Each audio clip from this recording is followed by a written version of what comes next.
Bismillahirrahmanirrahim. Assalamualaikum warahmatullahi wabarakatuh. Alhamdulillahi wahda thumma salatu wassalamu ala man la nabiyya ba'dah. Amma ba'd. Asyhadu an la ilaha illallah wahdahu la syarikalah wa asyhadu anna Muhammadan abduhu wa rasuluh. Alhamdulillah, tidak kata yang paling pantas kita ucapkan selalu memuji Allah Subhanahu wa taala dalam setiap keadaan, karena Nabi SAW senantiasa memuji Allah Subhanahu wa taala baik ketika senang maupun ketika ditimpa musibah, baik ketika suka maupun duka. Dalam satu hadis diriwayatkan ketika Rasulullah SAW diberikan nikmat atau kebahagiaan, beliau mengatakan, Alhamdulillahilladzi bi ni'matihi tatimmus sholihat. Segala puji bagi Allah yang mana dengannya sempurnalah segala kebaikan. Ini kalau diberikan nikmat. Kalau ditimpa musibah sama. Beliau juga mengucapkan Alhamdulillahi ala kulli hal. Segala puji bagi Allah dalam setiap keadaan. Jadi mulut kita tidak pernah bosan memuji Allah Subhanahu wa taala baik duka, baik suka maupun duka. Kemudian tidak lupa kita haturkan salawat dan salam kepada baginda Rasulullah Muhammad sallallahu alaihi wasallam. Beliau adalah manusia terbaik yang Allah ciptakan, tidak ada keraguan. Bahkan orang-orang di luar sana, orang non muslim yang menulis buku, ada itu ya, saya lupa pengarangnya siapa, 100 tokoh berpengaruh di dunia. Nabi Muhammad SAW ditempatkan pada nomor yang pertama. Padahal yang menulis bukan orang Islam, tapi Nabi Muhammad ditempatkan dalam nomor 1. Karena mereka tahu bahwasanya orang ini orang yang mulia. Nabi Muhammad SAW mulia, maka kita sebagai umat Islam harus bangga mempunyai panutan, mempunyai qudwah, mempunyai seorang pemberi petunjuk yang mulia yang dipilih Allah Subhanahu wa taala. Kemudian tak lupa kita aturkan juga salawat dan salam kepada segenap keluarga beliau, istri-istri beliau, kepada para sahabat yang senantiasa membela beliau, dan juga semoga kita termasuk ke dalam barisan beliau dalam umat yang diakui oleh Nabi Muhammad SAW ketika hari kiamat nanti. Amin ya rabbal alamin. Ini kayaknya anak-anak SMA ya? Enggak? SMA ya Mbak ya? SMK berarti ya kalau magangnya. Jurusannya apa ini? Macam-macam. Ada TKJ? Enggak ada. Saya nggak salah aja apa TKJ. Yang laki-laki kayak lemes ya? Apa karena cuma 5 orang? Maju sini, maju, jangan sandar. Malu, jangan sandar. Maju. Aduh. Masih muda. Iya, santai aja ya. Karena diminta tadi santai. Saya bisa santai, bisa juga serius. Jadi kita santai aja. Temanya hari ini kira-kira sudah ada yang tahu nggak? Ini nggak ngikutin IG-nya nih Mbak. Gimana ini? YouTube-nya Syahadina tahu nggak? YouTube-nya? Tahu. Apa temanya? Lah? Hah? Apa Mbak? Jangan gugup, biasa aja, santai. Apa-apa? Meraih ridho dengan Allah. Salah Mbak, salah ini salah. Tandain Mbak, tandain. Yang laki-laki apa judulnya? Aduh Mas, jangan buka HP. Apa judulnya? Gimana kita mau nyampein? Judulnya nggak tahu. Iya. Jadi komunikasi kita harus dua arah ya. Nggak enak kalau cuma saya ngomong sendiri. Nanti harus sama-sama. Iya, meraih ridho dengan Al-Quran. Ya, itu temanya ya, ingat baik-baik. Jadi tema kita pada kesempatan sore hari ini insya Allah meraih ridho dengan Al-Quran. Ridho siapa yang diraih? Iya, siapa tahu ada yang protes, ini apa maksudnya temanya kok kayak nggak jelas. Ya udahlah, nggak usah diprotes lah. Meraih ridho, kita tahulah ridho siapa yang diraih kan. Nggak mungkin ridho orang lain, ridho Allah. Pasti ridho Allah. Ridho Roma. Kadang-kadang ente ya. Oke. Sebelum kita masuk ke pembahasan, kita berikan pengantar dulu. Jadi Al-Quran ini sebagaimana kita ketahui merupakan kalamullah. Apa itu kalamullah? Firman Allah. Kalamullah secara ringkas firman Allah yang diturunkan dari yang maha mulia, yaitu Allah Subhanahu wa taala. Allah Subhanahu wa taala mempunyai sifat atau nama Asmaul Husna yang kita kenal Al-Karim, yang artinya yang maha mulia. Kemudian Al-Quran ini sebagai kitab yang mulia juga, kitab yang paling mulia di antara kitab-kitab yang pernah Allah turunkan. Jadi diturunkan oleh yang maha mulia Allah Subhanahu wa taala. Kitabnya sendiri merupakan kitab yang paling mulia. Kemudian melalui seorang malaikat yang paling mulia di antara semua malaikat. Siapa? Jibril alaihi salatu wassalam. Kemudian disampaikan kepada manusia yang paling mulia. Siapa? Rasulullah sallallahu alaihi wasallam. Jangan Muhammad aja. Kalau ada nama Rasulullah sallallahu alaihi wasallam atau disebut nama Muhammad, maka wajib bagi kita untuk bersolawat. Kalau Ustadz bilang, jangan Ustadz ya, kayaknya nggak pantas saja. Saya masih muda, belum sampai 30 tahun. Nabi, kalau ada kita mendengar kata Nabi Muhammad sallallahu alaihi wasallam, maka ucapkan sallallahu alaihi wasallam atau Allahumma shalli wa sallim alaihi, yang semisalnya. Itu bentuk salawat kepada Rasulullah. Ketika Rasulullah sallallahu alaihi wasallam itu mau naik khutbah, hendak naik mimbar itu ya. Kalau laki-laki sering lah ya lihat mimbar ya. Kecuali kalau nggak Jumatan. Jumatan nggak ini? Hah? Ada yang nggak Jumatan? Ya mas. Aduh, tandain itu, tandain. Yang perempuan tandain itu. Bukan tipe cowok idaman itu. Enggak, diperbaiki mas. Bercanda. Ya, jadi ketika Rasulullah, jadi ada 3 doanya. Beliau mengucapkan amin 3 kali. Salah satu doanya adalah ketika Jibril mengatakan kepada Rasulullah, "Rogi ma'am furojulin dzukirta indahu walam yusallu alaik." Kata malaikat Jibril, "Wahai Nabi Muhammad, sesungguhnya celakalah bagi orang yang mendengar namamu disebut, kemudian dia tidak bersolawat kepadamu." Maka Rasulullah mengatakan amin. Artinya doanya akan diijabah. Kita akan celaka kalau tidak mengucapkan salawat kepada Rasulullah. Makanya wajib bagi kita yang mendengar nama Rasulullah SAW ucapkan salawat. Begitu juga dengan tulisan. Jangan lagi tulis SAW. Apa itu? Bahasa Inggris kan gergaji itu artinya. SAW. Tulis yang lengkap. Sallallahu alaihi wasallam. Apa sih susahnya? Jangan kayak OTW, itu bolehlah. OTW apalagi? Mager. Dan lain sebagainya. Baper, itu nggak apa-apa. Tulis yang... Tapi kalau nama Sallallahu alaihi wasallam jangan disingkat. Tulis yang lengkap. Sama juga salam. Assalamualaikum. Kalau nggak mau repot, Assalamualaikum. Jangan lagi WRWB. Apa itu WRWB? Tulis warahmatullahi wabarakatuh. Susah betul sih. Ya kan? Ya, jadi kalau ada nama Rasulullah SAW disebut, maka wajib bagi kita untuk bersolawat. Tadi sampai mana sudah? Al-Quran diturunkan oleh yang maha mulia. Al-Quran itu sendiri kitab yang mulia. Melalui perantara malaikat yang paling mulia. Diturunkan kepada orang yang paling mulia. Di malam, di bulan yang paling mulia. Di malam yang paling mulia. Bulan apa? Bulan Ramadan malam apanya 17? Malam Lailatul Qadar, benar Mbak? Jangan keras, jangan takut. Malam Lailatul Qadar. Lailatul Qadar artinya malam kemuliaan. Laila artinya malam. Ada yang namanya Laila di sini? Ada. Laila itu artinya malam. Al-Qadar kemuliaan, Lailatul Qadar malam kemuliaan. Jadi malam yang paling mulia. Di sini Allah Subhanahu wa taala menentukan takdir setiap makhluk. Makanya beruntung Al-Quran ini dibaca. Maka kalau kita ingin mulia, maka muliakan Al-Quran. Bagaimana cara memuliakan Al-Quran? Nanti pada pembahasan berikutnya. Ini yang pertama ya, pengenalan dulu. Jadi Al-Quran adalah firman Allah Subhanahu wa taala yang diturunkan melalui malaikat Jibril kepada Nabi Muhammad SAW pada malam pada bulan Ramadan di malam Lailatul Qadar. Cukup sampai sini pengertiannya. Secara bahasa Al-Quran adalah berasal dari bahasa Arab, qara'a yaqra'u, artinya membaca atau bacaan. Jadi bacaan. Tala yatlu, bacaan. Secara istilah yang tadi itu, yang panjang. Ini pengenalan Al-Quran. Kemudian, sejarahnya Al-Quran kenapa bisa sampai kepada kita? Yang pertama, Al-Quran itu tidak diturunkan secara langsung, plek. Tidak. Terbagi menjadi 2 fase. Ketika Rasulullah SAW diangkat menjadi Nabi, disitulah wahyu pertama kali diturunkan. Surat yang pertama kali turunkan apa? Wahyu pertama. Hah? Ya, surat apa mas? Ya, ayat berapa? 1-5. Sudah hafal semua kan ini? Sudah. Yang laki-laki, tes. Ayo. 1 orang lah. Hah? Ini SMK juga kan ya? Yang laki-laki. Masya Allah. Ada pelajaran PAI kan SMK ya? Saya nggak tahu soalnya saya SMA. Di SMK ada PAI kan ya? 4 tahun juga ya, sama ya? Oh 3 ya? Lebih cepat ya SMK ya? Oh iya kuliah, maaf saya lupa kuliah yang 4 tahun. 3 tahun juga SMK ya? Soalnya teman saya ada yang 4.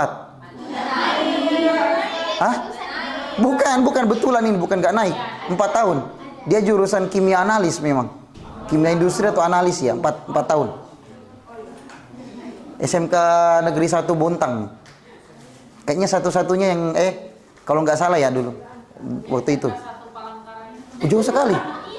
Oh jadi bukan orang Balikpapan semua ini Mbak? Oh, bukan. Bote. Ya. Sekarang saya percaya Anda orang-orang Kalimantan. Kata-kata bote itu cuma ada di Kalimantan ya. Ya. Sampai mana tadi sudah lupa kan? Jadi Al-Quran itu diturunkan berangsur-angsur, tidak langsung plek, enggak. Jadi setiap ada kejadian baru turun Al-Quran, atau tiba-tiba Nabi SAW menerima wahyu, baru disitulah turun Al-Quran. Dan Allah Subhanahu Wa Taala mensifatkan Al-Quran ini sebagai dalam surat Al-Muzammil itu qaulan tsaqila, perkataan yang berat. Perkataan yang berat, saking beratnya ketika Al-Quran ini kalau diturunkan atau diwahyukan kepada gunung, maka gunung itu akan pecah, akan meledak. Sebagaimana Allah nyatakan dalam surat Al-Hasyr, nanti buka sendiri. Lau anzalna hadzal Qur'ana ala jabalin la ra'aitahu khashian mutasaddian min khasyatillah. Jika sekiranya Al-Quran ini kami turunkan kepada gunung, maka engkau akan melihat gunung ini takut dan akan pecah. Saking takutnya kepada Allah Subhanahu Wa Taala. Makanya Al-Quran disifati oleh Allah qaulan tsaqila, perkataan yang berat. Apa maksudnya perkataan yang berat? Berat untuk diamalkan. Karena di dalamnya, sebagian orang ya, tidak semuanya, berat untuk diamalkan. Jangankan diamalkan, dibaca aja berat bagi sebagian orang. Bahkan kebanyakan orang sekarang. Apalagi sudah tambah maju, teknologi, sudah ada, gadget, dan lain sebagainya, teman-temannya, kita sudah disibukkan dari Al-Quran. Blank. Enggak bercanda. Ya. Saya gitu kadang kalau sudah ngomong blank, tiba-tiba blank. Sampai mana sudah tadi? Jadi harus diingatkan terus ya. Ya, jadi Al-Quran diturunkan kurang lebih 23 tahun. Jadi 13 tahun di kota Mekah dan 10 tahun di kota Madinah. Makanya ada ayatnya terbagi dua, menjadi Makkiyah dan Madaniyah. Makkiyah itu walaupun banyak perbedaan pendapat, tapi yang paling tepat insya Allah yang dimaksud ayat Makkiyah adalah ayat-ayat yang turun sebelum Nabi SAW berhijrah ke kota Madinah. Sebelum berhijrah. Adapun Madaniyah adalah ayat yang turun setelah Nabi SAW itu hijrah ke Madinah. Makanya disebut ayat-ayat Madaniyah. Selama 23 tahun. Kira-kira fungsinya apa? Nggak langsung plek sekalian gitu. Fungsinya apa? Ada yang tahu nggak? Kenapa harus 23 tahun? Kenapa berangsur-angsur gitu? Kenapa nggak sekalian, kan bisa? Allah kan kalau ingin sesuatu tinggal kun, jadilah, fayakun, maka jadilah. Sekali turun kan bisa. Kenapa nggak kayak gitu? Iya, saya nanya. Malah nanya. Kamu nanya. Ayo, kenapa kira-kira? Iya, apa hikmahnya? Apa hikmahnya, Mbak? Tebak-tebak aja dulu, nggak apa-apa. Seenggaknya jawablah. Kenapa? Kenapa, Mas? Jangan tunjukkanlah, laki-laki ya. Iya, supaya yang pertama agar lebih mudah dipelajari dan dipahami pelan-pelan. Kalau sekalian kan itu akan merepotkan, apalagi di awal-awal masuk Islam itu berat. Ada yang pernah baca buku sejarah nggak? Sejarah Islam dari awal sampai habis. Itu yang sejarah Rasulullah itu, yang tebalnya lumayan lah, 200-an halaman lebih. Ada yang pernah menghatamkan itu? Belum. Harus ya, bacalah minimal 5 lembar lah per hari. Ya, atau 5 halaman nggak apa-apa. 5 lembar berarti 10 halaman. Ya, 5 halaman lah nggak apa-apa. Baca. Biar tahu bagaimana sejarahnya. Nabi SAW itu diangkat jadi nabi, diberi wahyu. Kemudian istrinya ada berapa, sahabatnya siapa-siapa saja, meninggalnya kapan, di mana, itu semuanya baca. Katanya tuntunannya Rasulullah, tapi begitu suruh baca bukunya nggak mau, gimana sih? Gimana mau ngambil tuntunan, kan harus baca buku. Alhamdulillah saya sudah hatam satu kali. Itu bukunya ya. Ya alhamdulillah. Gak sombong ini. Gak bercanda. Jadi baca yang singkat-singkat aja. Ada tuh biasanya yang buku yang sangat singkat itu tentang perjalanan beliau, biografi singkat. Dibaca. Minimal bacalah. Namanya. Jangan cuma Nabi Muhammad SAW, siapa nama panjangnya. Cuma tahunya Nabi Muhammad aja. Karena masih ada bin-binnya itu. Sampai ketemu ke ke Ismail alaihissalam, kan karena beliau keturunan Nabi Ismail, dari jalur Nabi Ismail. Sampai mana lagi tadi sudah? Bukan, pembahasan Al-Qur'annya. Ya, diturunkan secara berangsur-angsur. Yang pertama agar mudah dipahami dan dipelajari. Yang kedua, untuk apa? Kembali kepada Nabi sallallahu alaihi wasallam sendiri. Allah nyatakan dalam Al-Qur'an, "Dzalika linusabbita bihi fuadak." Wahai Nabi Muhammad, kami turunkan Al-Qur'an ini untuk apa? Menguatkan hatimu. Sebagai penguat kepada Nabi sallallahu alaihi wasallam. Sebagai bentuk hiburan ketika ada, beliau kan kita tahu ya, Nabi Muhammad sallallahu alaihi wasallam itu dakwahnya enggak ringan, berat. Bahkan ditimpuki itu, pernah ditimpuki kotoran segala macam, sudah pernah, batu apa segala macam. Bahkan kotoran apa namanya itu, jeroan ya, kedalaman jeroannya hewan itu pernah. Ketika beliau ruku, pernah, dan sujud di depan Ka'bah itu, sujud, ditimpuk begitu, ditaruh kotoran di punggungnya. Beliau tidak beranjak dari sujudnya sampai anaknya datang membersihkan itu, dibersihkan. Saking beratnya dakwahnya. Bahkan orang yang paling menentang dakwahnya adalah tiada lain dan tidak bukan siapa? Pamannya sendiri. Siapa pamannya? Iya, betul sekali Mas. Bagus. Abu Lahab, itu pamannya, dan itu paman kandung ya, paman kandung. Paman kandung, ingat, paman kandung. Artinya hubungannya dekat banget ini, paman dan keponakan. Apa buktinya? Nabi SAW ketika pertama kali menerima wahyu, beliau itu keliling kota Mekah, keliling. Mengatakan, "Wahai manusia, qulu la ilaha illallah tuflihu." Kata Nabi SAW, "Wahai manusia, ucapkan kalimat la ilaha illallah, maka kalian akan beruntung." Di belakangnya ini, setiap beliau mengatakan itu, di belakangnya ada Abu Lahab yang bilang juga, ditimpali perkataannya, "Wahai manusia, ini adalah seorang pembohong, seorang pendusta." Bayangkan, keponakannya sendiri. Makanya berat dakwah Nabi SAW. Maka itu Al-Quran diturunkan sedikit demi sedikit sebagai bentuk penguatan kepada Nabi SAW, supaya tidak terlalu bersedih. Di samping adanya juga orang-orang yang memang getol, yang sangat membela beliau, sahabat-sahabat yang memang setia. Ada yang di dalam Islam itu apa? Ada yang disebut dengan as-sabiqunal awwalun. Apa itu? Masya Allah, baik sekali Bu. As-sabiqunal awwalun adalah orang-orang. Oh, saya lihat. Enggak, jauh. Oh, maaf. Ya, as-sabiqunal awwalun artinya mereka yang pertama kali masuk Islam. Dari golongan orang dewasa ada sahabat yang mulia, khalifah yang pertama siapa? Abu Bakar As-Siddiq, khalifah yang pertama. Kemudian dari golongan wanita, istri beliau yang pertama siapa? Khadijah binti Khuwailid radhiyallahu taala anha.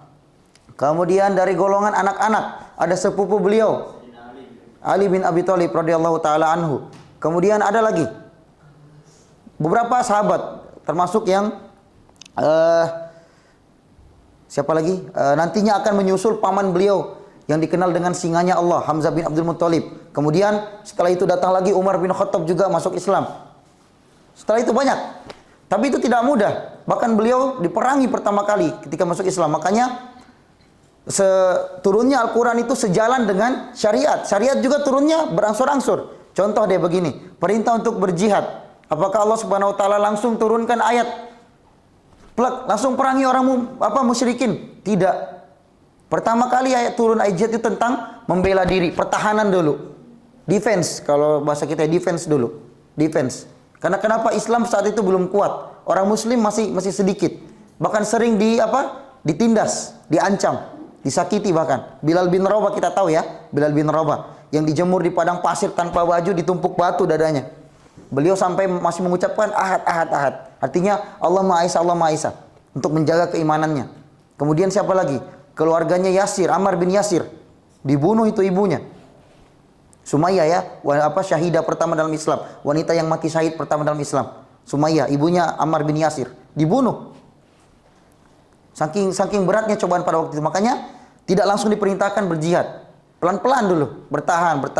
Nanti ke Mekah baru diizinkan. Ini diizinkan ya, silakan perangi. Baru setelah itu fix diwajibkan berjihad. Wajib. Begitu terus.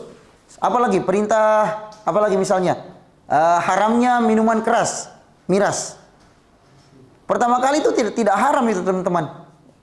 Itu halal pertama kali. Ketika Nabi SAW tiba di kota Madinah itu, para sahabat itu masih minum khamar itu. Masih. Apa berangsur-angsur juga? Iya, berangsur-angsur. Karena kenapa itu sudah kebiasaan yang mendarah daging, susah dihilangkan. Kalau tidak berangsur-angsur, maka orang tidak akan menerima Islam, susah. Makanya pelan-pelan. Setelah itu kan ada ayat yang mengatakan khamar itu mudorotnya lebih banyak daripada maslahatnya. Ini karena manfaatnya lebih sedikit daripada yang tidak bermanfaat. Itu pertama kan, makanya ditinggalkan. Yang terakhir apa? Haram secara mutlak, tidak boleh. Bahkan ketika itu ada kisah ya, ketika datang ayat tentang pengharaman khamar ini datang, ada sahabat yang masih minum, ngumpul biasa ya, ngumpul dengan ayahnya, dengan teman-temannya minum. Ketika sudah mau ditenggak ini, datang sahabat yang sudah sampai ke dia, khamar ini haram. Maka sahabat yang ini bilang ke yang orang-orang duduk ini, rombongan ini, kalian itu nggak tahu ya, khamar sudah diharamkan ini, miras sudah diharamkan oleh Rasulullah.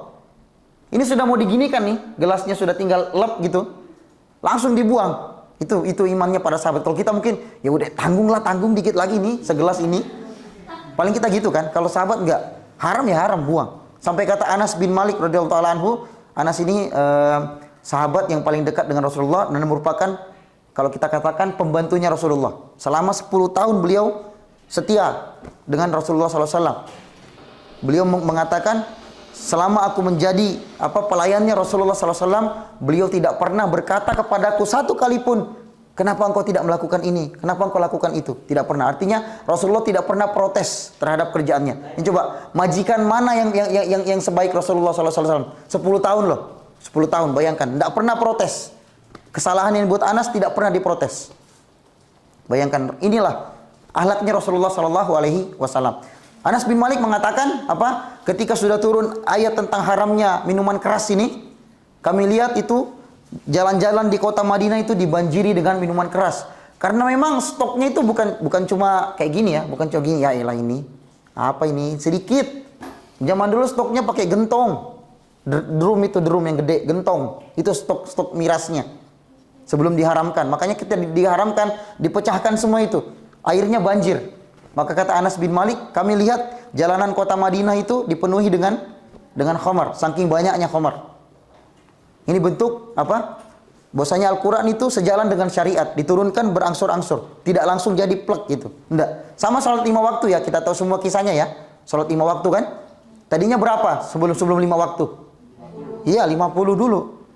Nanti Nabi ketemu dengan Nabi Musa protes, "Ya Muhammad, umatmu enggak akan mampu itu 50. Minta lagi keringanan, minta terus sampai akhirnya jadi 5. Makanya 5 ini wajib kita kerjakan, pahalanya sama dengan yang pertama kali tadi, 50. Jadi harus dikerjakan, wajib. Masih ada yang bolong-bolong sholatnya? Masih ya? Diperbaiki ya? Iya, quotes hari ini. Jika engkau tidak tahu harus mulai dari mana, maka mulai dari sujud. Tulis nanti itu ya. Bercanda ya. Kemudian kita masuk sejarah Al-Quran. Sejarah Al-Quran itu dari zaman Rasulullah SAW, Al-Quran itu dilarang oleh Rasulullah ditulis. Karena kita tahu ya, ada Al-Quran, ada Al-Hadis.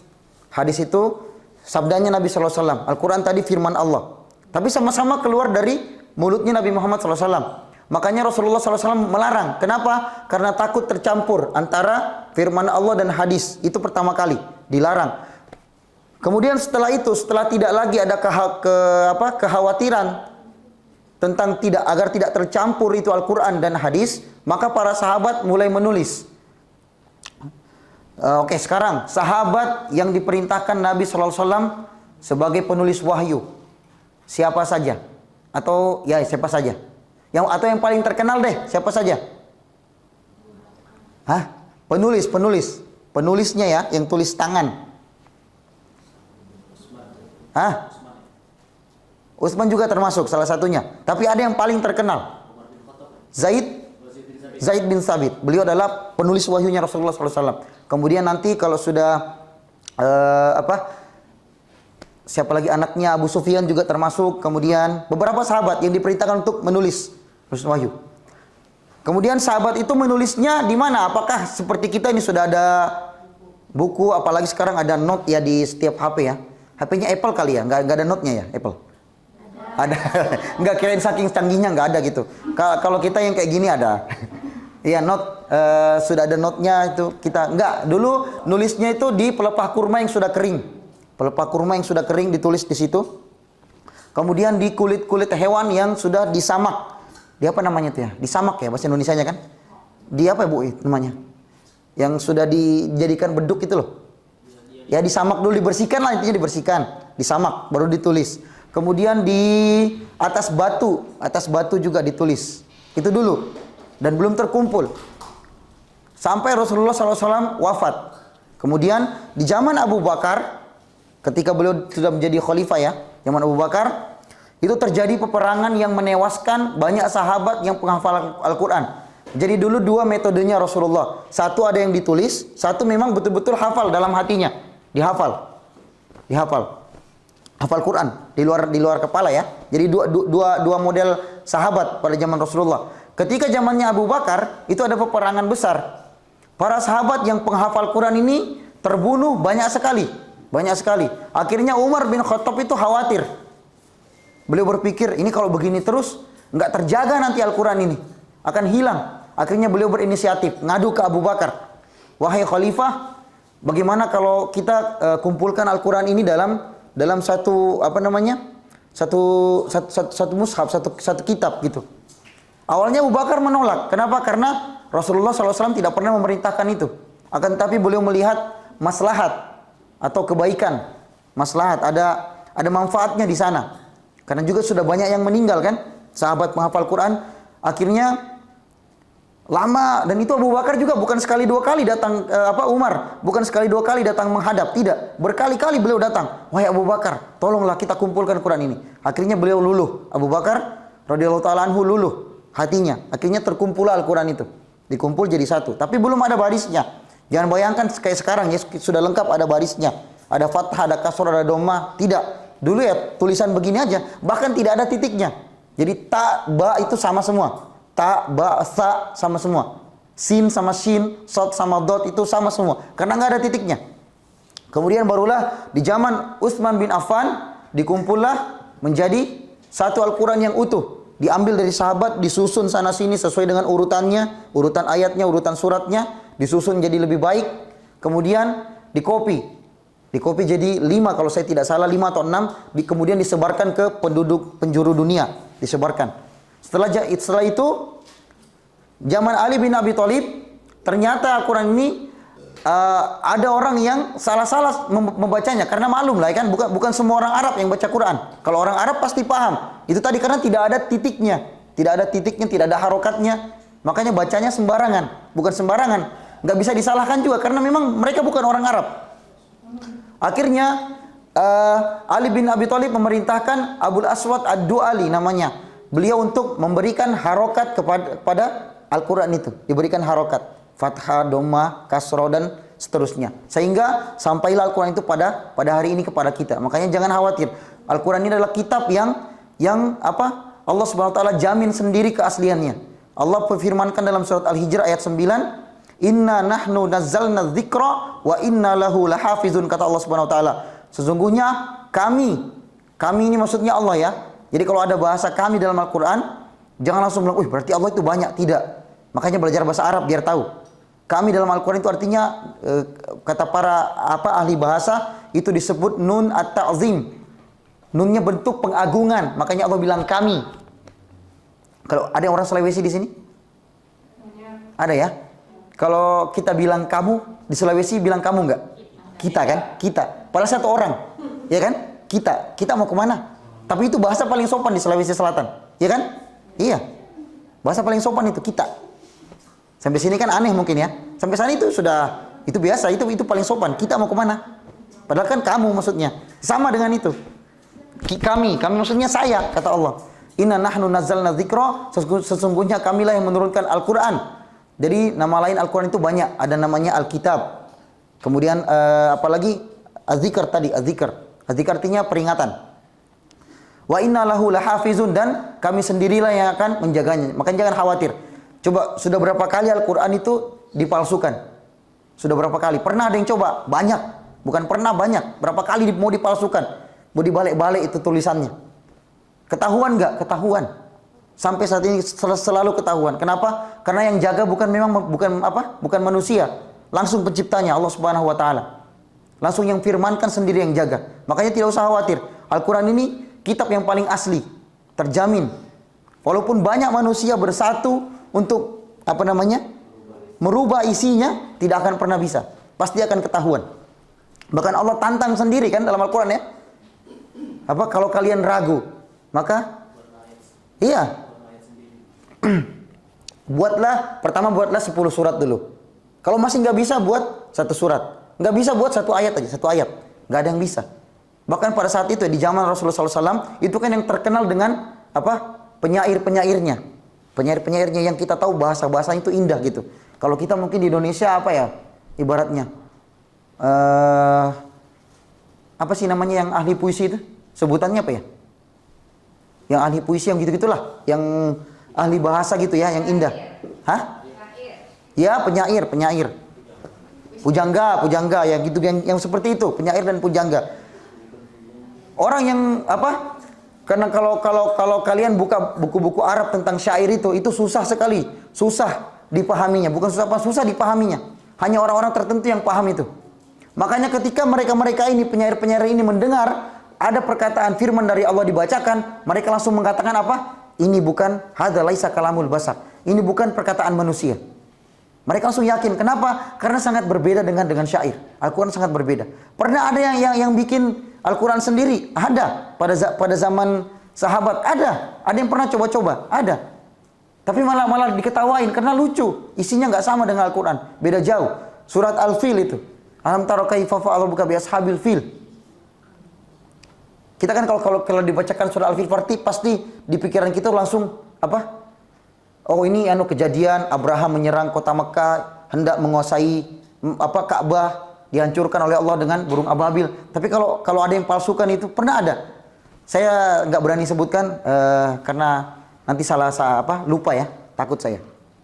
Intinya pernah ada yang melakukan itu, tapi malah diketawain karena dia malah menceritakan tentang gajah. Tentang gajahnya, bukan tentang sejarahnya, tentang gajahnya. Gajah adalah hewan yang mempunyai belalai dan sebagainya. Itu kan lucu. Maksudnya apa faidahnya disebutkan di situ dalam Al-Quran? Tidak ada. Kalau surat Al-Fil kan jelas 5 ayat, tapi kalau kita baca itu pasti bayangannya ini dulu pasukan Abraha ini dihancurkan oleh Allah dengan burung ababil dan seterusnya. Itu pasti langsung terbayang. Apalagi? Itu sejarahnya ya, sejarah Al-Quran secara ringkas. Kemudian Al-Quran memiliki beberapa keutamaan. Yang pertama, Al-Quran itu sendiri merupakan penyempurna dari kitab-kitab sebelumnya. Jadi Allah Subhanahu wa taala itu pernah menurunkan kitab-kitab pada nabi-nabi terdahulu juga. Injil misalnya, pada Nabi siapa Injil? Nabi Isa alaihissalam. Kemudian Taurat Nabi Musa, Zabur Nabi Daud alaihissalam. Semuanya pernah diturunkan kitab-kitab. Akan tetapi kitab ini tidak pernah ada dan tidak pernah tidak terjamin keasliannya. Bahkan sampai kalau kita baca sejarahnya itu cuma sampai tahun berapa saja itu. Setelah itu datang pendusta-pendusta yang mengatasnamakan agama, mereka tulis sendiri, karang sendiri kitabnya. Makanya kita lihat, mohon maaf ya, kita nggak menjelekkan agama lain, tapi coba lihat kitab-kitab yang lain itu apakah sama di setiap negara? Tidak sama. Jangan negara deh, tiap daerah pasti beda kitabnya. Quran sama nggak? Mau di sini mau di Arab sama, Al-Qurannya satu itu. Sama. Tulisannya sama. Hurufnya sama. Bacaannya sama. Sama semua. Pabriknya yang beda. Iya. Pusatnya kalau di Arab itu ada percetakan memang. Percetakan Al-Quran itu boleh dikunjungi kalau umroh di sana. Ada yang sudah pernah umroh belum? Sudah ya? Masya Allah, Alhamdulillah. Sudah ke percetakan Quran, Pak? Sudah pernah ya? Kok itu nah? Bagaimana Bapak ini?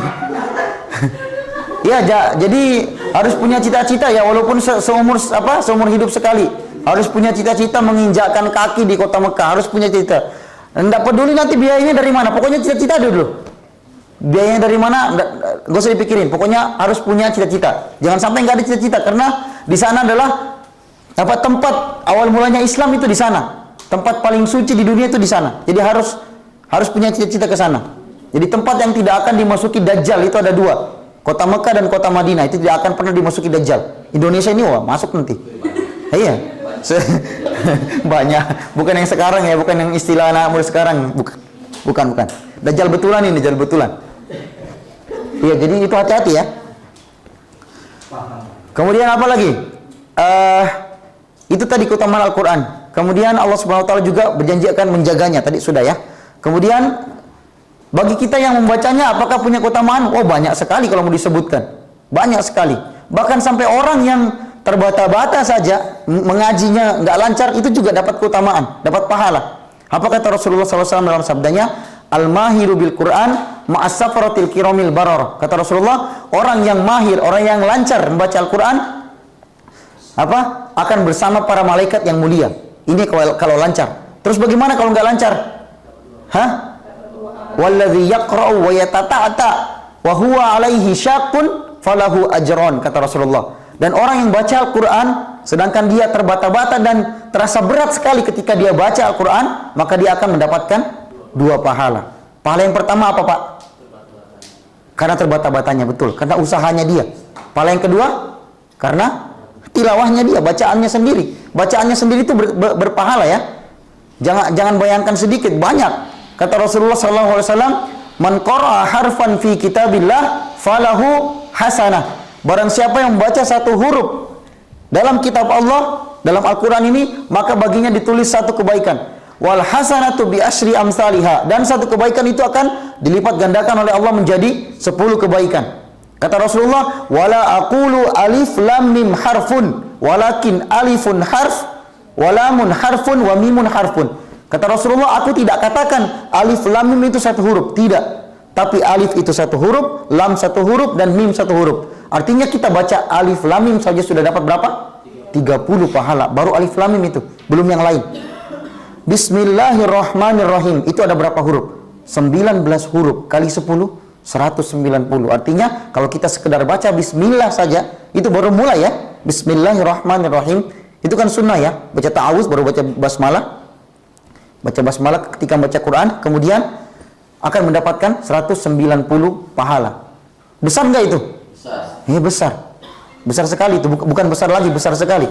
Makanya jangan malas baca Quran, walaupun sedikit, enggak apa-apa. Karena zaman dahulu para sahabat itu dikatakan dalam satu riwayat ya, para sahabat ketika membaca Al-Quran tidak melewati 10 ayat sampai mereka paham apa artinya, paham apa maksudnya, dan sudah diamalkan atau belum. Baru mereka melanjutkan ayat yang lain.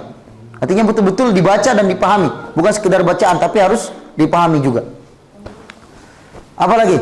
Kemudian orang yang membaca Al-Quran itu akan mendapatkan syafaat dari Al-Quran itu sendiri. Ada 2 ibadah yang akan menjadi pembela kita pada hari kiamat. Pertama apa tadi? Al-Quran, membaca Quran. Yang kedua? Puasa. As-siyamu wal Qur'anu apa? Yashfi'ani yaumal qiyamah. Quran dan baca Quran dan puasa itu akan menjadi pemberi syafaat pada hari kiamat. Kata Rasulullah SAW, Iqra'ul Qur'ana fa innahu ya'ti yaumal qiyamah syafi'an li ashabihi. Kata Rasulullah, bacalah Al-Quran ini karena Al-Quran ini akan datang nanti pada hari kiamat sebagai pemberi syafaat, sebagai pembela kita. Ya semoga tidak ditakdirkan ya. La qadarullah, semoga tidak ditakdirkan. Misalnya kita sudah dekat dengan neraka seperti itu, kemudian tiba-tiba Al-Quran datang. Betapa bahagianya coba, Al-Quran datang menyelamatkan kita. Karena kenapa? Kita rajin baca dia ketika di dunia. Itu faedahnya. Kemudian ahli Quran juga akan dijaga oleh Allah Subhanahu wa taala. Bahkan orang yang betul-betul hafal Al-Quran di luar kepala 30 juz, itu nanti berhak memberikan syafaat kepada 40 anggota keluarganya di hari kiamat. 40 anggota, bayangkan, memberi syafaat, bukan main-main ini. Kemudian apa lagi? Kedudukan kita itu, surga itu kan bertingkat-tingkat ya. Sebagaimana neraka bertingkat-tingkat, surga juga bertingkat-tingkat. Jadi kedudukan kita yang terakhir adalah di tiap akhir ayat yang kita baca. Kalau kita bacaannya sudah hafalan kita sampai An-Nas, maka kedudukan kita berarti kedudukan yang paling tinggi. Makin banyak hafalannya, makin tinggi kedudukannya. Jadi sebanding. Kata Rasulullah SAW, kata Allah dalam hadis qudsi, berfirman kepada salah seorang ahli surga, Iqra wartaqi warattil fa inna manzilataka inda akhiri ayatin taqra'uha. Kata Rasulullah SAW, kata Allah Subhanahu wa taala dalam hadits qudsi, bacalah dan naiklah karena sesungguhnya kedudukanmu itu berada pada akhir ayat yang engkau baca. Jadi semakin banyak bacaan kita, semakin banyak hafalan kita, semakin tinggi kedudukan kita di surganya Allah Subhanahu wa taala. Jadi seperti itu. Itu keutamaan para pembaca dan penghafal Al-Qur'an. Saya agak belepotan ngomongnya ya. Susah enggak? Saya itu tipe yang kalau ingat langsung harus disampaikan. Kalau enggak kayak tadi ngeblank. Jadi harus cepat. Ada yang tipe kayak gitu enggak? Ada. Jadi susah ditahan. Jadi enggak ada remnya. Jadi kadang memang ngeblank. Walaupun saya itu paling benci kalau disuruh pakai teks. Bukan benci ya, kayak anu aja. Karena pasti akan berantakan juga dengan sendirinya. Karena saya bukan tipe yang tiba-tiba ada saya sampaikan gitu. Bukan tipe yang harus nyontek, lihat dulu, pahami, enggak. Jadi apa yang ada di kepala sampaikan, begitu. Jadi mohon maaf kalau misalnya kecepatan ya, karena begini gayanya. Kalau nggak gitu hilang, nanti blank lagi kan kayak suasananya jadi kayak hening gitu, nggak enak ya. Iya, mohon maaf ya. Berapa menit lagi nih Bu? 2. Cepat amat, perasaan jam 5 tadi. Ya, teman-teman semuanya, kalau teman-teman nggak sopan kesannya ya. Ibu-ibu dan bapak-bapak, kan ada juga ibu bapak-bapak. Teman-teman aja. Iya teman-teman ya. Iya, sekarang kita masuk ke materi inti. Ini tadi pembukaan, ini intinya sekarang. Iya, lantas bagaimana agar hidup kita menjadi mulia dengan Al-Quran? Catat ini. Yang pertama, ini harusnya dicatat ini Bu. Jadi kalau ini bukan cuma sampai masuk kanan keluar kiri, enggak. Harus dicatat. Nanti pertemuan berikutnya kalau sama ustadz yang lain disampaikan, misalnya ada door prize gitu, jadi lebih seru, lebih hidup. Ini saran aja Bu ya. Saran. Jadi ada pertanyaan, materi kemarin tentang ini kira-kira pertanyaannya ini jawabannya apa? Kan dengan catatan bisa kita tahu. Kekurangan kita sekarang adalah mencatat, nggak mau nyatat. Jadi apa yang disampaikan masuk kanan keluar kiri aja udah. Betul. Ingat sampai pekan depan. Nggak bakal. Ini terbatas Mbak, terbatas. Harus ada catatan. Kalau zaman dulu saya percaya, orang-orang dahulu memang begitu. Karena mereka itu sampai dikatakan al ilmu fis sudur walaisa fis sutur. Ilmu itu ada dalam dada kami, bukan di kertas. Karena memang hafalannya tidak diragukan. Kita tahu ya Imam Syafi'i kalau menghafal itu kan lembaran buku itu begini ya, lembaran buku begini. Kalau beliau ingin menghafal yang sebelah kanan, sebelah kiri itu wajib ditutup. Kenapa? Karena kalau terlihat sedikit saja maka akan terhafal otomatis. Makanya harus ditutup kalau Imam Syafi'i menghafal. Saking kuatnya hafalannya. Kalau kita sekarang kan enggak begitu. Harus berkali-kali baru hafal. Makanya dicatat, ilmu itu dicatat. Yang pertama, agar kita mulia dengan Al-Quran, satu, harus mengimaninya terlebih dahulu. Mengimani. Apa maksudnya mengimani? Cuma percaya begitu aja enggak. Membenarkan semua yang ada dalam Al-Quran. Ingat, satu huruf saja kita ingkari, maka apa hukumnya? Bukan cuma dosa Pak, kafir. Satu huruf dalam Al-Quran kita ingkari, ini nggak benar nih, bukan huruf ini kayaknya nih, salah. Nggak boleh, bukan salah, nggak boleh. Al-Quran ini harus kita yakini kebenarannya. Ini berasal dari Allah Subhanahu Wa Taala. Plek, sudah. Kemudian apa? Setelah diyakini, Rasulullah SAW diperintahkan untuk meyakini dulu. Makanya ada di akhir surat Al-Baqarah itu, yang mana Rasulullah perintahkan kita untuk baca setiap malam ya. 2 ayat terakhir Al-Baqarah dari Amanar Rasulu. Sudah hafal kayaknya ya, banyak hafal. Ada yang hafal nggak ini? Ini sering dibaca di masjid loh ini. Amanar Rasulu bima unzila ilahi min rabbihi wal mu'minun kullun amana billahi wa malaikatihi wa kutubihi wa rusulih. Ini kan artinya apa? Bentuk keimanan kepada Allah. Perintahkan Rasulullah untuk mengimani Al-Quran dulu. Amanar Rasulu. Rasul telah beriman. Rasul siapa maksudnya? Nabi Muhammad SAW. Amanar Rasulu bima unzila ilahi. Nabi Muhammad telah beriman kepada apa yang diturunkan kepadanya, yaitu Al-Quran. Wal mu'minun, dan juga orang-orang beriman juga sudah meyakini kebenaran Al-Quran. Kullun amana billah, mereka semua beriman kepada Allah. Wa kutubihi, kepada kitab-kitabnya. Wa rusulihi, dan kepada rasul-rasulnya. Jadi 2 ayat terakhir dalam Al-Baqarah, kalau kita baca setiap malam, apa kata Rasulullah? Siapa yang membaca 2 ayat terakhir surat Al-Baqarah, maka 2 ayat ini akan mencukupinya. Maksudnya apa? Akan menjaganya selama selama dia tidur. Jadi sebelum tidur usahakan baca ini, 2 ayat ini. Hafalkan dulu baru baca. Jadi harus diyakini dulu. Kemudian yang kedua, apa? Supaya kita mulai Al-Quran, membacanya. Ini yang paling penting. Makanya wahyu yang pertama kali turun apa tadi? Apa depannya surat Al-Alaq? Iqra. Apa artinya Iqra? Bacalah. Itu kata perintah. Bukan bukan cuma sekedar kabar saja, bukan cuma sekedar berita. Tidak, itu kata perintah. Iqra, bacalah. Ada yang tahu nggak kisahnya wahyu pertama turun itu bagaimana? Ketika Nabi SAW itu sedang melakukan ibadah ya, menyendiri di Gua Hira, datanglah malaikat Jibril. Malaikat ini memerintahkan Nabi, Iqra, bacalah wahai Muhammad. Rasulullah itu kan tidak bisa baca, tidak bisa tulis. Istilahnya itu ummi, yang namanya ummi. Ummi artinya tidak bisa baca, tidak bisa tulis. Beliau mengatakan, ma'ana biqori, saya nggak bisa baca. Sampai 3 kali tuh, akhirnya didekap lagi, dipeluk ya. Sampai 3 kali. Barulah kemudian diberikan wahyu ini. Iqra bismi rabbikal ladzi khalaq. Bacalah dengan nama Tuhanmu yang menciptakan. Makanya wahyu pertama itu turun. Di sini tersirat perintah pertama kali untuk kita baca, untuk kita lakukan adalah membaca wahyu yang diturunkan kepada Nabi Muhammad, itu Al-Quran ini. Baca dulu Quran ini, baru yang lain. Imani, kemudian kita baca. Tidak usah banyak-banyak, yang penting rutin, tidak apa-apa. Istiqomah, iya. Sedikit itu lebih baik, sedikit rutin jauh lebih baik daripada banyak tapi jarang baca. Misalnya targetnya 1 halaman aja per hari, tidak apa-apa.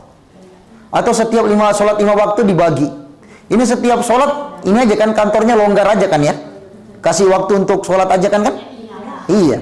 Nggak, karena kan ada juga beberapa kantor yang ketat gitu peraturannya, yang bahkan sholat aja susah. Ada kan? Ada. Jangan bilang nggak ada, Mbak, ada. Alhamdulillah kalian masih kerja di tempat yang Masya Allah gitu, yang kantornya masih berikan kelonggaran. Ya manfaatkan habis sholat, baca 5 ayat, walaupun lewat aplikasi ini. Di HP-nya ada aplikasi Quran nggak? Tidak ada. La haula wala quwwata illa billah. Ayolah download lah. Apa dong isinya? Masa YouTube sama Instagram aja? Saya juga nggak punya Instagram. Cuma WhatsApp aja saya andalkan di sini. Jadi ya download lah Quran, nggak apa-apa. Walaupun sempat nggak bawa gitu kan, ada yang di sini. Sekarang kan zaman kemudahan. Masa yang perbuatan dosa aja gampang, masa yang kita mau dapat pahala susah? Jadi kan gampang juga gitu. Download aplikasi Quran. Muslim Pro bagus, tapi berat itu, saya sudah hapus. Saya ganti yang lain, ada yang jauh lebih ringan maksudnya. Karena itu lengkap, Pak ya, lengkap. Ada arah kiblatnya, ada waktu azannya, yaitu. Kalau memang HP-nya kuat, download yang itu. Kalau enggak yang Quran aja.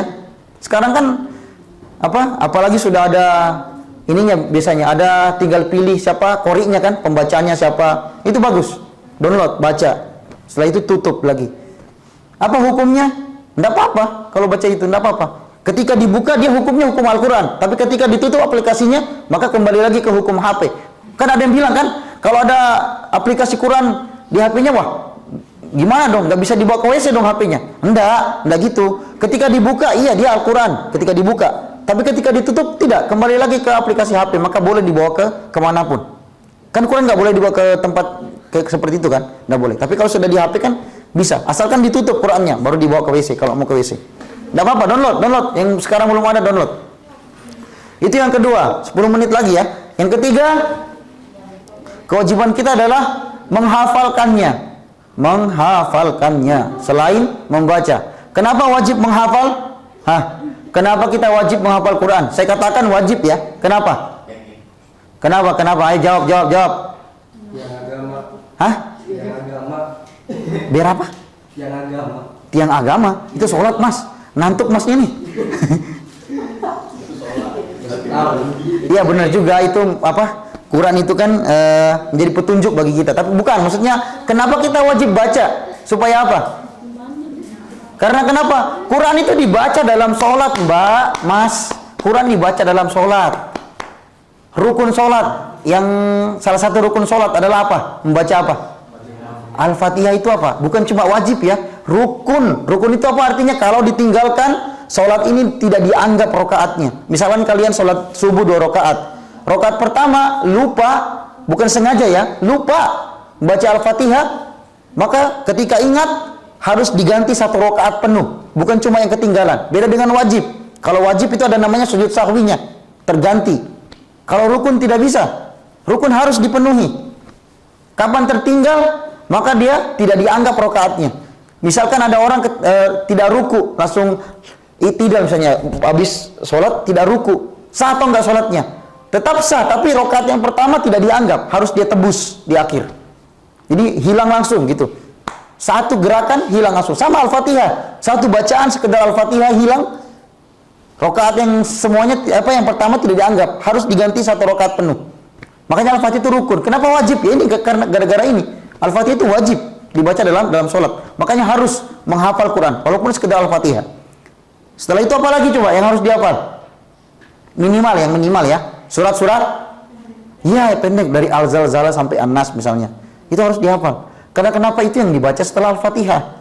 Kalau nggak ngapal itu apa dong dibaca setelah Al-Fatihah? Masa langsung ruku? Kan rugi, kehilangan banyak pahala di situ. Rugi. Jadi harus dihafal. Walaupun kadarnya sedikit, tidak apa-apa. Hafalkan sedikit. Kata Allah dalam surat Al-Muzammil, "Faqra'u ma tayassara minal Qur'an." Maka bacalah yang mudah bagi kalian dalam Al-Qur'an itu.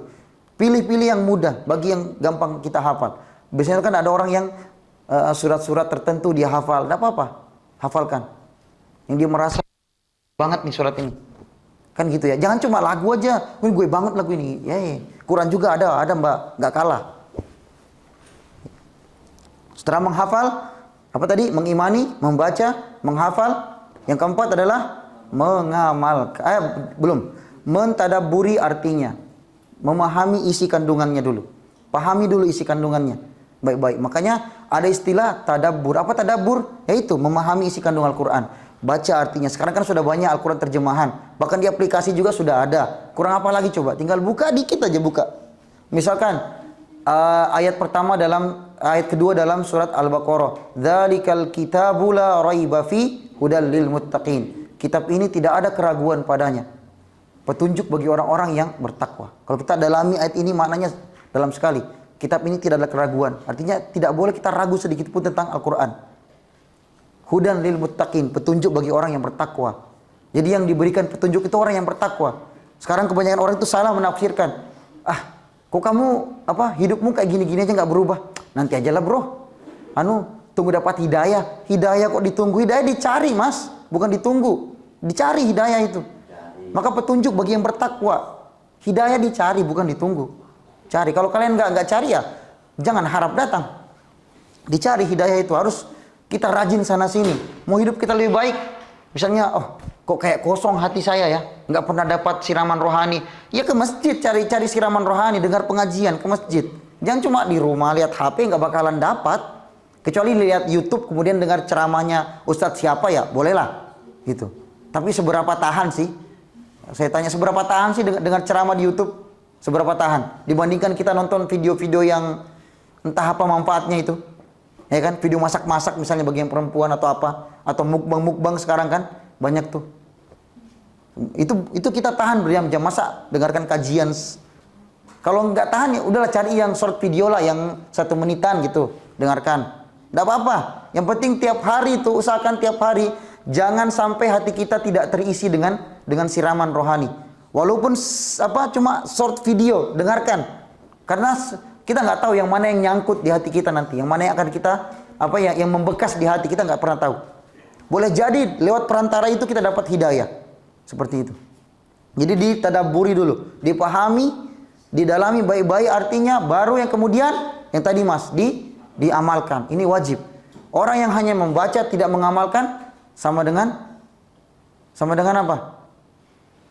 Ahli kitab, orang-orang ahli kitab. Mereka membaca tapi tidak mengamalkan isi kandungannya. Jadi kita harus berbeda. Kita baca, kita amalkan. Allah perintahkan ini, lakukan ini.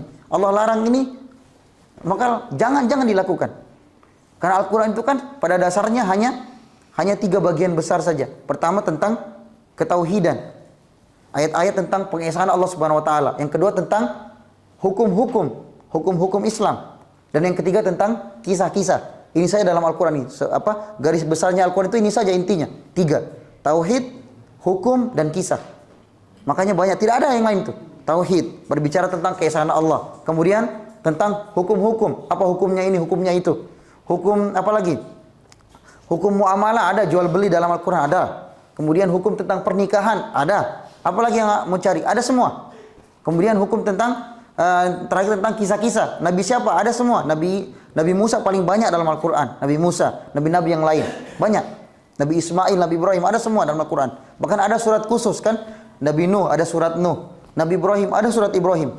Nabi apa lagi? Nabi Yunus ada surat Yunus. Nabi Yusuf ada surat Yusuf. Ada. Semuanya tentang itu. Makanya baca kemudian dipahami dan diamalkan. Yang terakhir, apa yang terakhir? Sebelum kita tutup, yang terakhir diapakan Qurannya? Kan sudah diamalkan. Ayo Mbak. Setelah diamalkan diapakan? Diajarkan. Diajarkan. Amalkan untuk diri sendiri, ajarkan untuk orang. Yang gak usah jauh-jauh lah, keluarga dulu. Keluarga dulu. Keluarga kita dulu, yang dekat-dekat aja.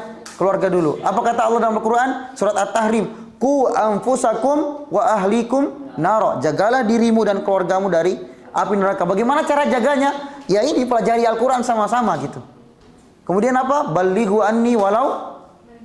Ada yang hafal nggak hadisnya? Balighu anni walau ayat. Sampaikanlah dariku kata Rasulullah walaupun satu ayat. Maka wajib bagi kita menyampaikan satu ayat setelah dipelajari. Jangan asal nyampaikan aja. Ini loh dalilnya ini loh. Enggak. Pelajari dulu baru sampaikan. Terkadang orang itu salah. Asal nyampaikan dalil. Ya memang Qurannya benar. Tapi dia salah cara penyampaiannya. Jadi jangan asal menyampaikan. Pahami dulu baru sampaikan. Cukup ya? Jadi yang pertama kita ulangi. Kalau kita ingin mulia dalam Al-Quran, maka imani Al-Quran. Yang kedua, baca Al-Quran. Ketiga, hafalkan Al-Quran. Keempat, tadabburi, dalami isi kandungannya. Yang kelima, amalkan yang apa yang ada dalamnya. Kemudian yang keenam, ajarkan kepada keluarga dan orang lain. Jadi 6 itu minimal ya. Masih ada lagi yang lain banyak. Kemudian jangan sampai hati kita tidak dipenuhi dengan Al-Quran. Tiap hari itu harus baca. Walaupun satu ayat tidak apa-apa. Setidaknya ada daripada tidak ada sama sekali. Jadi kualitas berbanding dengan kuantitas juga. Kualitas bacaan harus diperhatikan. Kemudian yang terakhir, perhatikan adab-adabnya baca Quran. Jadi nggak sembarangan ya. Kalau nggak berwudu jangan coba-coba sentuh Al-Quran. Kalau tidak ada wudu atau misalnya kalau perempuan, mohon maaf kalau lagi haid, jangan sentuh Al-Quran. Walaupun ada yang membolehkan pakai pembatas kayak sarung tangan, ada yang membolehkan, tidak apa-apa. Tapi kalau untuk membuka atau menyentuh secara langsung tidak boleh ya bagi yang berhadas, yang tidak suci. Jangan.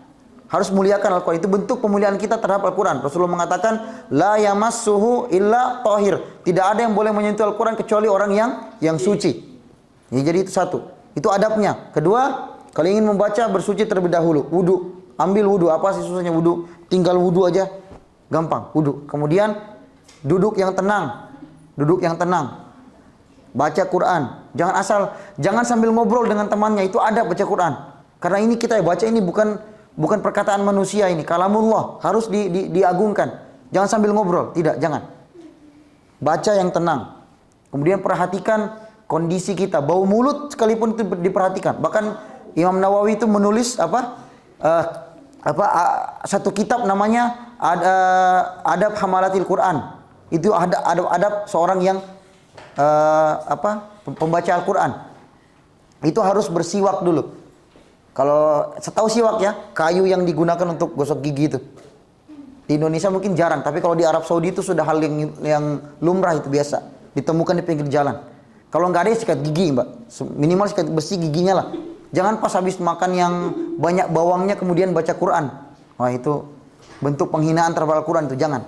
Usahakan bersih dulu, bersih diri. Setelah itu usahakan jangan mengganggu orang lain. Walaupun ini ibadah, tapi ingat ibadah juga ada batasannya. Karena orang lain juga jangan sampai terganggu gara-gara bacaan kita. Nggak usah keras-keras, pelan-pelan aja. Resapi maknanya. Jangan cuma dibaca, dalami artinya. Setelah baca, buka tafsir misalnya, buka terjemahan. Ini artinya apa? Seperti itu. Jadi dibaca Al-Quran. Perhatikan adab-adabnya. Setelah selesai, taruh di tempat yang lebih tinggi, taruh di tempat yang terbaik. Jangan pindahkan dalam keadaan tidak suci tadi ya, harus wudu dulu. Kecuali terpaksa enggak apa-apa. Oke, cukup ya. Sudah jam 5 lewat 1 menit. Ternyata bisa sampai 1 jam ya. Saya kira nggak nyampe tadi. Targetnya setengah jam aja. Ternyata bisa.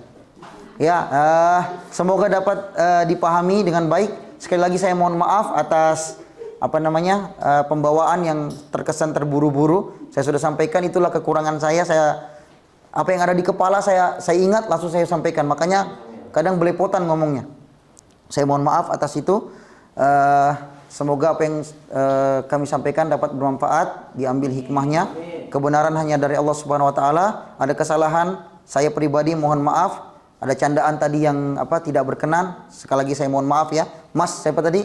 Mohon maaf ya candaannya kalau tidak berkenan. Mbak-mbak juga tadi kalau tidak berkenan, mohon dimaafkan. Mari kita tutup dengan membaca doa kafaratul majelis. Subhanakallahumma wa bihamdika asyhadu an la ilaha illa anta astaghfiruka wa atubu ilaik. Wabillahi taufiq wal hidayah. Assalamualaikum warahmatullahi wabarakatuh.